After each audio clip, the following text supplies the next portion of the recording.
Hello there folks, I just wanted to make a quick demonstration video of probably one of the coolest learning tools that I have found in the last, I can't even remember when. This might be truly groundbreaking as far as helping increase the speed of development and learning development for folks here just because of how powerful this is.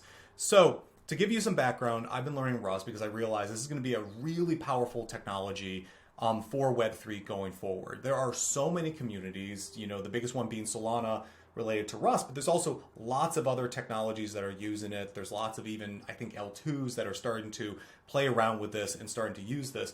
My gut feel is that this is going to become a major technology and it's something that's going to get integrated pretty much everywhere. So I wanted to learn this because I wanted to do a boot camp related to it. So I've been going through the Rust books and I've been learning it, and I found the same thing I've always found with these things, which is I'm getting the base concepts with this, right? Because I'm learning not just to learn, I'm learning it to deconstruct it and figure out how do I take somebody from no Rust knowledge to being a Rust blockchain developer. So I'm trying to figure out how do I teach that path the best way. And one of the challenges that I've always found related to these technologies is that I don't know where to look for problems. Like I have problems in my head I want to be able to build out, but I don't always necessarily know the best tools to be able to do that. However, I found that Github Copilot may be the answer to helping figure this out. So if you're not familiar with Copilot, it's basically an AI tool to help you code better. I personally have not been super huge into AI. I did a lot of data science back in the day, but really didn't see a ton of immediate value related to it. It still seemed like something that was stuck in big corporations or really widespread orgs. But in the last 6 months, it's really come into its own, and we're starting to see now some amazing consumer-facing products that are starting to use AI as their core differentiator. I downloaded GitHub here, and I did an activity yesterday that just made me go, "Holy crap! Wow! I gotta share this with folks," because not only did it help me write code better, I'm not even sure if that's necessarily true, but it helped me look at solutions to problems and then learn what were those patterns that actually ended up working. So today what we're going to do is I'm going to take you through using Copilot to help you answer a LeetCode code question and then deconstruct that to figure out what you need to learn further. So start off here. I went into LeetCode code, and of course if you're not familiar with LeetCode, code, we got all these different challenges here, and I just wanted to do an easy challenge. I've read probably the first half of the Rust language book, and I'm now familiar with enough of the constructs here, which I think is necessary before you do this this technique. You really need to understand the core concepts. And I thought the Roman integers to numbers, it was an easy activity. I thought this is pretty interesting. So you start with the basics here. You have a problem, and basically all you're doing is you're trying to get a Roman numeral. Let me move my big noggin out of the way for a sec. You have some Roman numerals here, you take some input, you get an output, and basically you're taking the characters and turning it into numbers. So I'm most interested in wondering what the core constructs are going to look like behind this. And so I wanted to experiment to see, could this be useful? So let me go ahead and create a new cargo folder. So we're going to do cargo new, and we're going to call this Roman numerals. Change directory, Roman numerals, and of course we're going to open up our VS Code directory. Now, when you sign up for Copilot, and it's a really easy process, you'll basically have you'll have the actual service that exists inside of GitHub, so you have to sign up for it directly through GitHub in their Copilot program. And next thing you'll do is you're going to look for an extension here. I have GitHub Copilot installed, and it's going to ask you for a login, get you to your GitHub project, and then you're going to have that Copilot installed automatically. And you can go through and read the docs on how exactly it works. This tutorial is really interesting. So starting off, I want to go through, I have my main Rust program here. I have it sitting in main, and I just want to go through and start thinking through the problem here. So when we look at this problem, I know we have a couple of things, and you do have to think through a structure here, right, and what you do.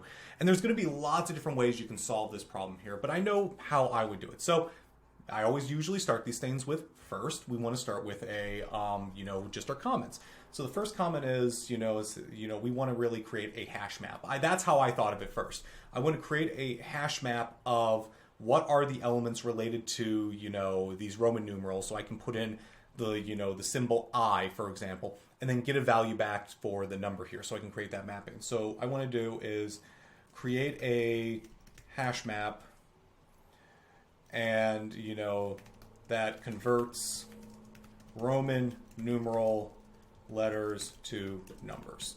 And I'm just going to create like this. So I'm going to hit enter, and all of a sudden it goes and creates some code here. If I go and hit control enter, it goes and synthesizes other solutions here, and you can start to see that we already have solutions out there. There's actually a ton of allowing us to do that. So we have a mapping called map. We have this here. So I'm going to go and pick, a basic solution here just to, do this. I think this is, I don't need all this extra code here. Let's just go and pick the basic one. So we're going to go and create this. Because we're creating this, we need to actually return this value here. So I want to wrap this in a function. So we're going to create function set Roman numerals, and then we're going to take within that, we're going to set the Roman numerals, and we're going to create the, return a hash map character here. And it actually already creates it. It already knows what it should look like there. So that's another way to do that. And if you take a look, you actually get all the values back. Roman numeral insert IV, it creates as a mutable and does that. So first thing, is created. Next, we need some function to go and do this. And by the way, if you want to pause here, this is about learning the language. This isn't about getting the code to do it. And I think that's going to be one of the big things that's going to trouble people about AI. It's not going to do the structure part of your job well. It seems that it's going to help you with the individual coding. For me, being able to get this hash map, I now have a specific example of this is how the hash mapping works. This is the format. It's little things like this. Formatting, I know it's 2, and I see, oh, this is how you're able to do that. And of course, if you've used Rust, there's a lot of trickiness related to the specifics of what the language needs to look like. Having the end solution allows you to kind of deconstruct it. So if that's not looking familiar to you, you can go a little bit deeper. But the next thing is, okay, we need to go create another function. So I'm literally going to go create a new function that takes a string and returns a U32. That works great. This function will convert numeral. So it's already reading the rest of this to do this and say return to U32. And so I'm going to hit enter, and let's see what it actually comes up with. So I'm going to go once again here. So I can, if I hit tab, it'll automatically create this. This seems quite wordy to it. And this is the part where you actually do need to, you can't just let the program do, because I'm going to show you if you run this automatically, it's not necessarily going to work. So, but you have Roman to int. So let's go ahead and tab this out. Create a new hash map. So we're using set Roman numerals. So it already knows we have Roman numerals. So we're putting that into available. Total previous is here. So that's the actual logic. And this is the part that might be tricky for folks here, especially if they're trying to solve problems. Because logically, you still should have an understanding of how to solve this thing, right? That the program automatically solved it. And the reason it does this is because we're on leak code, the AI has access to these algorithms. So I got lucky with leak code here to do this. But what's more important is being able to look at this and kind of understand the logic here. So let's go through. So set Roman numerals. And we're going to set the Roman numerals. We're going to let mute equals total. So that means that we're going through each character and we're going to do that. And remember, if you're going through Roman numerals, there are special rules related to it, right?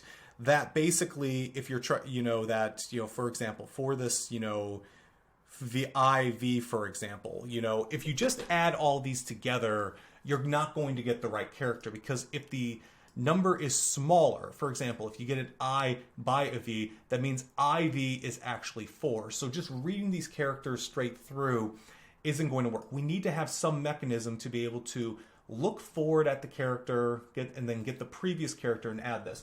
And you can see the algorithm already does that. It has a previous total there and then a new total. So we loop through each character. For C in Romans.characters. So we had to go through, we took a reference to a string, and again, I know what a reference is. I've studied that, so I understand why it's taking a reference to some string as opposed to just the string itself. That's the way a Rust program works. And you're going through a loop. So we have C through Roman characters. So now we go through first bit of code that you may do. So first thing we do is we do Roman numerals. We do get, and we're taking a reference to C at this point. We're not taking the character itself because we're not. And again, this is where knowing Rust is good. Rust, C is owned by that variable, right? It has some variable that it's owned by. We don't want to grab it directly. We want to go and actually get the C. And then we need to take that value and unwrap it. We actually get sent an option. Now, you wouldn't know this unless you actually went through the studying. Again, I'm trying to make a real strong emphasis here. Studying still matters. But what I'm able to get here is I'm able to get the exact syntax that actually works to say, first I get a Roman numeral, then I go and get a reference to the character, then I go and unwrap it. That gets me current. Then we have the current. If the current is greater than the previous, we're supposed to subtract the previous Roman numeral from the total, basically. So we're basically saying go back. So the way this program has decided to handle it kind of looks like this. If you go through the character, MC, MX, CIV. So if it gets to I, what it will do is if I is less than C, because C is, 100, right? If you look at your mapping up here, it's 100. You then get a number, some number of some sort. You get 100, 100. Then you add I in. So you go and say, okay, so it immediately adds I. Then what it does is that they find that the next value is greater. That's that IV scenario. That number really wasn't 5 that I was trying to say. It's not 6. It's not I plus V is 6. I plus V is 4. That's how Roman numerals work. So what it's going to do is going to take the total, subtract the previous, and then it's going to add the current value because that's now going to get you the correct number there. And then it's going to go off and do its own thing. And then at the end here, we then go and show previous. We need to dereference current and then put it into previous. Now again, if you just use this, it may work, may not work. We're about to see that. But it's showing you what the pattern looks like in a problem that you kind of constructed and you looked at. That's where this is really powerful. That's where this is really interesting. Because often you have your own specific instance you're looking at, and the tutorials and examples you find online are about doing some variation. Here, it's almost like you can create your own problem and then use Copilot to figure out what a good pattern looks like so that you can recognize those patterns and use them. We now have a couple of patterns here, right? We have total, we have previous. We're going through the iterator. We see this wonderful unwrapping. We see how to get the hash map, how to do those values, and all of a sudden we're accelerating our learning. So let's go through and create this last bit here. This is the part that's really really cool. So create a new string that is a Roman numeral. Smart enough to know that okay, the Roman numeral is 1994. Right. Convert that Roman numeral to U32. Print the Roman numeral. Now, this is leak code. I have no clue if this will work for other things. I imagine it won't be this smart for everything.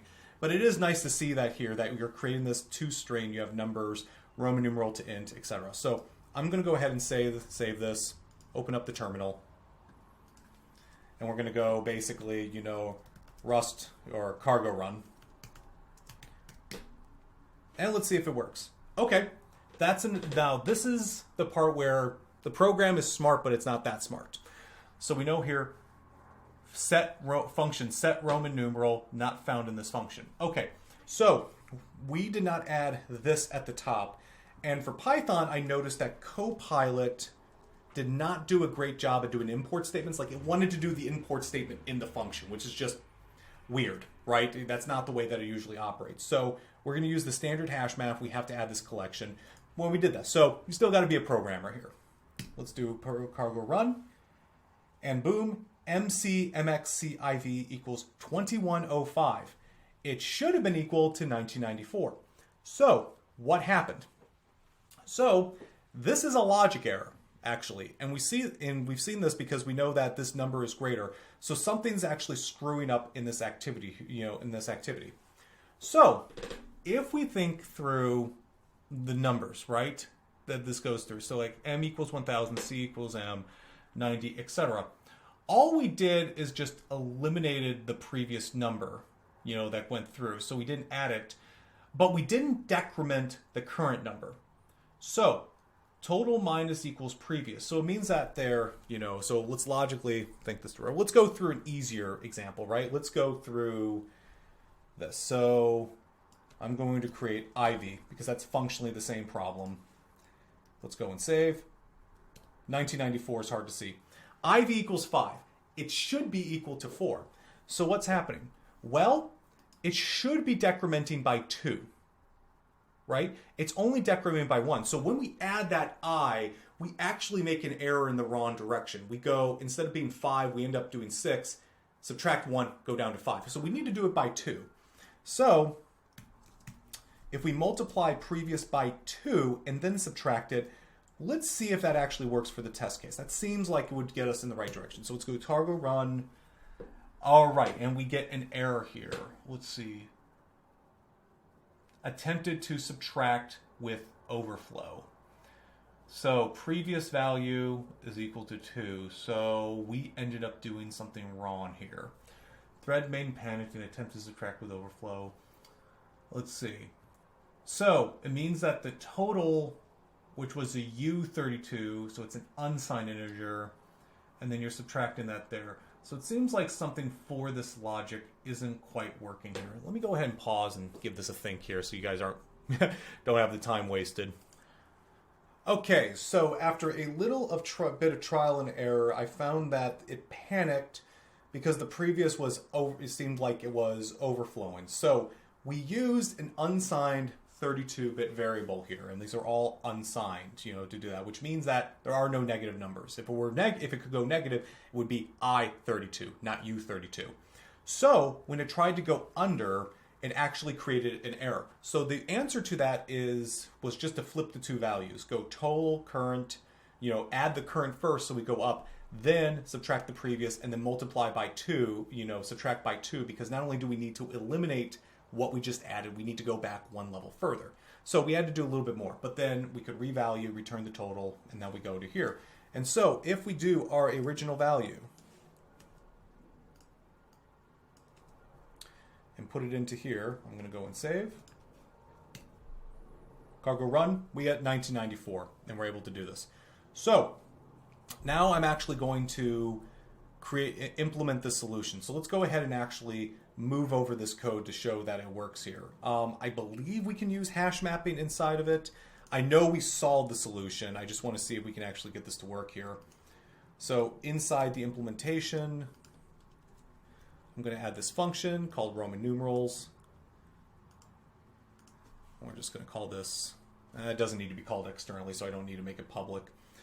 But we do want to do Roman to int. Let's create this, add it over here. That is ugly, ugly, ugly. And let's get rid of all the lines of code here.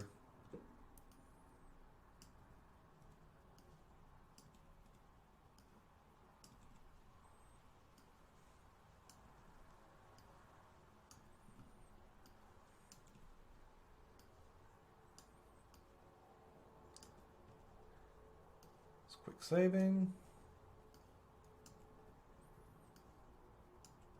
And we return the total here. And now we have the test cases. So I assume this will work. It's in Rust. So let's go and run the code and see what errors we get, if any.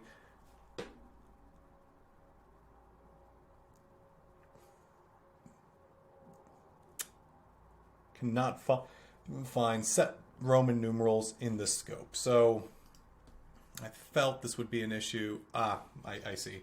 Because we had it as public, right? So let's set this one to public too. I don't think that should be necessary, but let's run just to see in case.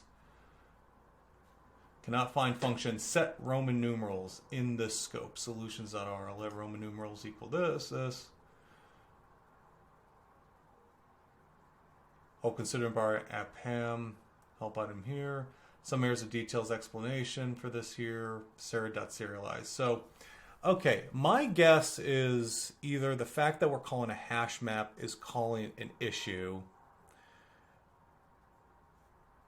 or we're not using the right syntax here. So let's go back and look at what the right syntax looks like here. Let me exit out.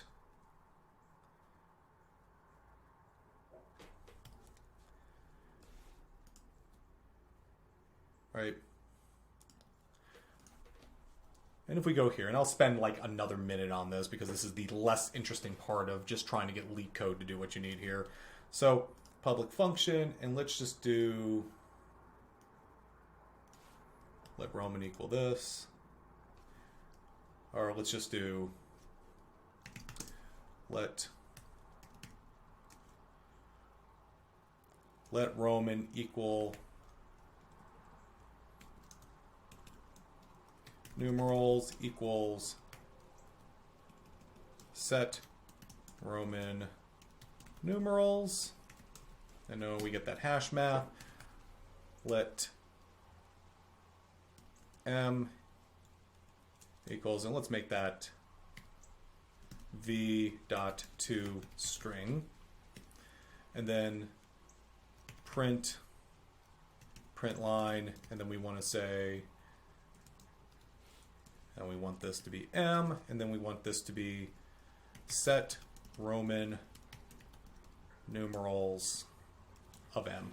And that should get us what we're looking for, and we should terminate that. So let's run this code. If this doesn't work, I'm not too concerned about it, but we'll just see what happens.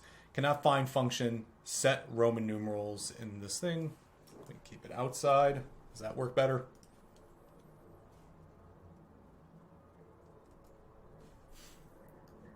Oh, I'm sure there's something stupid happening here.